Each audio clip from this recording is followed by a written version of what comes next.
Music director DJ संगम recording studio चकरबनिया।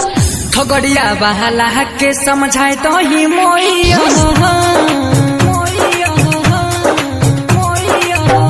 बेलदर बहला के समझाए तो ही मोइया लड़ैले भाचा भाच करे छौ। खगड़िया बहला के समझाए तो ही मोइया लड़ैले भाचा भाच करे छौ।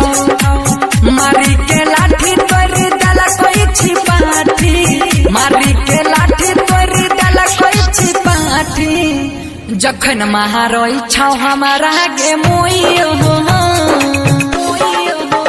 जखन महारोई छौ हमारा गे मोइयो तखन गे फटाफट उठै छौ। जखन महारोई छौ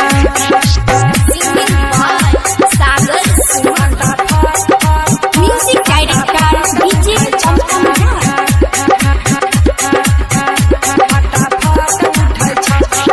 जैबौ नहीं चकरमनिया गे सच कहै छ नटनिया। एक नंबर के हार जाय छा नैनी और गोतनिया गे। जहर खा के अब हम मरबौ ई मन सा कर मोइयो न रहबौ।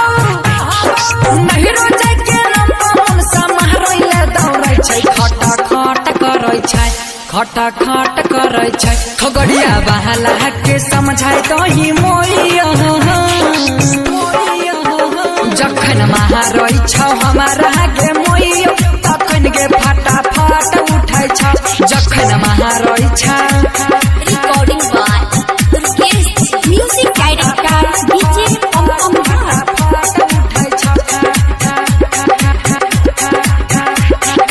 राहन कोनो कसुर गे तैयो मारलक ससुर गे। एक नंबर के छिनरा छौ बढ़िया बड़का भैंसुर गे। पशुपति छोटा का देवरावा छौ गे मैयो बहुत आबरावा। सागर सुमन रंदिर हमरा देह में गे सटके लाठा लाठ करै छौ, लाठा लाठ करै छौ। खगड़िया बहला के समझाए तो ही मोइया जखन महारोई छौ हमारा गे मोइया तखन गे फटाफट उठै छौ। जखन महारोई छौ संगम रिकॉर्डिंग स्टूडियो चकरबनिया।